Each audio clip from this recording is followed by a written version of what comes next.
A group of people watches footage of a courtroom trial. The accused is brought in, and some of the group immediately form beliefs about her guilt or innocence based purely on her appearance. As the trial continues, people form beliefs based on other factors. When all the evidence has been presented and closing statements have been made, several of the group, despite paying careful attention to the proceedings, still haven't formed a belief about whether the accused is guilty or not guilty. It's often demanded of us that for a given statement X, we must arrive at a belief that the statement is either true or false. But this idea needs to be challenged. The truth or falsity of a statement may be indeterminate, for example, and we may have no reason or motivation to form a belief either way. Just because a statement could be true or false, it's not inevitable or even necessarily desirable that we form a belief one way or the other. As Yale professor William Graham Sumner observed in 1906, men educated in the critical habit of thought are slow to believe. They can hold things as possible or probable in all degrees without certainty and without pain. Merely having a belief is no indicator of how carefully you've thought about something. People form superficial and false beliefs all the time. Having beliefs grants no one privileged status, nor is there any special reason for the acquisition of beliefs to be a particular goal. When scientists construct theories, for example, the aim isn't for people to form beliefs about them being true. It's to account for available data with a model that has the greatest explanatory and predictive power. There's more than one way to lack belief in someone's guilt. You may believe they're not guilty, you may not believe one way or the other. And there's more than one way to lack belief in the existence of a supreme God. You might have formed a belief that no such being exists, you might have formed no belief either way. Demanding that people believe such a being either exists or doesn't exist is a symptom of flawed black and white thinking. Non-belief either way is often confused with agnosticism, but agnosticism isn't about belief or non-belief, it concerns knowledge. An agnostic is someone who holds the view that nothing is known or can be known of the existence or nature of a proposed phenomenon, in this case a god. It's perfectly possible to hold this view while believing there is a god, believing there's none, or having no belief either way. Agnosticism isn't some middle ground between believing X and believing not X. It's an independent category compatible with belief or non-belief. Some people, and even certain otherwise respectable dictionaries, define atheism as the belief that there is no God with a capital G. But this definition cannot be adequate, as it would also apply to certain polytheists who believe there's no supreme God. The dominance of monotheistic religions has left many people with a tendency to forget that one God or none are not the only two options. But even with a monotheistic approach there are complications, because the word God can mean billions of different things. This is why I don't identify as a particular kind of atheist, because no subcategory of atheism reflects my attitude towards every God concept put to me. If you made the claim God exists, and by the word God you meant a single supernatural being that created our universe, I'd reject your claim as irresolvable, because no procedure available to us could reliably establish the existence or non-existence of such an unscientific entity. If, on the other hand, you meant the biblical God, I'd reject your claim not just as irresolvable, but demonstrably false. Taking just two of the many problematic qualities we're asked to accept about the biblical God, no being can be regarded as perfect if it needs to be worshipped. A perfect being would by definition have no deficiency. It would need nothing, and certainly have no use for worship. These qualities are incompatible. If there is a God, it's not the multi-self-refuting biblical God. Because my response to theistic claims differs according to the claim, and I can never know how it will differ until the particular claim is made, the category that describes me in the simplest terms is the basic atheist category of lack of belief. I lack belief in gods, and all that means is that gods don't feature among the things I believe exist. There's the most extraordinary resistance among some people to recognizing this definition of atheism. Many insist it should instead be defined as the belief that no gods exist, because they want to make it seem like a position of faith. Clearly, if you feel at a disadvantage because your beliefs are faith-based and insupportable by logic or evidence, then pretending that those who lack your belief also have a faith-based position is a much easier option than facing up to the burden of proof you give yourself when you insist others believe as you do. But one doesn't have to believe no gods exist to recognize and expose theistic claims as indefensible. Say we have two people, both of whom debunk every theistic claim put to them. One believes there are no gods, the other is simply unconvinced. Either way, the claims are debunked. Even if atheism was redefined as the belief that no gods exist, there'd still be the same non-believers outside that category dismantling theistic claims.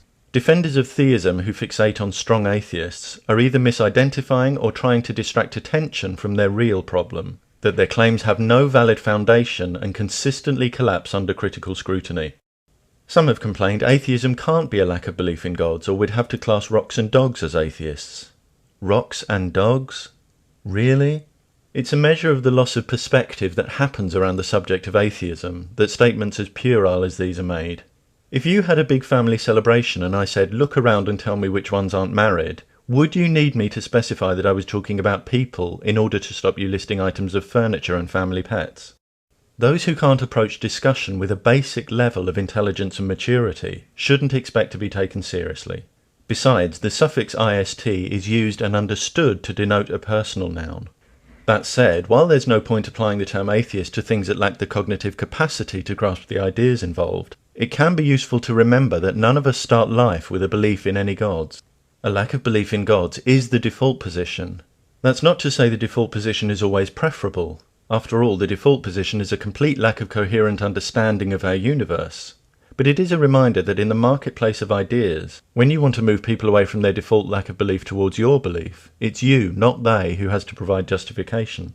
If you want people to believe that any gods exist, the burden of proof is on you, not on those who are simply sceptical of your claim. Some have tried to claim one cannot lack belief in gods, because one needs to believe something about gods in order to reject them. Of all the convoluted attempts to resist recognizing atheism as a lack of belief, this is one of the most deeply confused. Replacing the term gods with other terms shows up the absurdity of the claim. If this form of argument were valid, we'd have to believe in everything whose existence we reject. I reject theistic claims. I worked out as a child that if there were any gods, none of them were bothered about using their supposedly awesome powers to provide direct, dramatic evidence of their existence. Without evidence from gods themselves, it's only the claims of human beings that insist I take the existence of gods seriously, and I can reject those on the basis of defective reasoning, defective definitions, or lack of evidence. I don't have to believe anything about gods. Some have complained that defining atheism as a lack of belief says next to nothing about the atheist's attitudes, but then someone saying they're a theist also says next to nothing. Given the potentially infinite variety of things people might mean by gods, a statement of lack of belief or belief in them will be fairly basic in the first instance. People have enormously diverse reasons for not believing in gods. It's unrealistic to expect those reasons to be distilled in the definition of a single word. If hearing someone's an atheist doesn't tell you all you want to know, why not ask them more questions?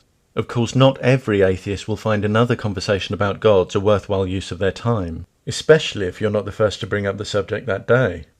Some theists who are determined for atheism to mean more than a lack of belief note how fervent some atheists are in discussion and point out that fervency doesn't just come from a lack of belief. No, it doesn't. A great deal of fervency is a response to the hostility directed at us simply for not believing in gods, to being condemned, criticised, marginalised and dehumanised by people who are unwilling to allow us to live our lives, who impugn our morality, who tell us we don't belong in the country in which we were born, who distort our education, attempt to monopolise government, and ostracise us for not participating in their rituals. Treat any group of people with such profound disrespect, and it would be surprising not to see fervency from some of them. Fervency is not a result of simply being an atheist, but nor is it solely a response to the disgusting manner in which atheists are treated. It also comes from a wider sense of injustice at the way human beings are being treated around the world, how church leaders are invoking baseless religious privileges to keep the details of child sexual abuse cases secret, how children are dying from torture and neglect after being branded as witches and demon-possessed, how adulterers are being stoned to death, gay people are being hanged, and other barbaric acts are being committed, all in the name of an entity whose basic existence can't be demonstrated.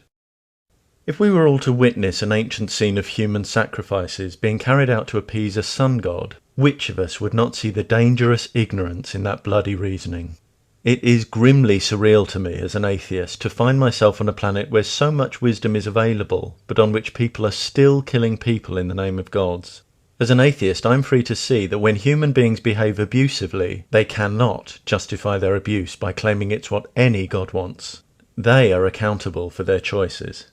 Now that we've learned how to destroy all life on our planet, we can no longer afford to indulge in the comforts and rationalizations of magical thinking. With power comes responsibility, but equally with responsibility comes power. When we lack belief in gods, we're free to recognize that we alone fill our world with love and compassion or fear and violence, and that the solution to our problems lie in no hands but yours and mine.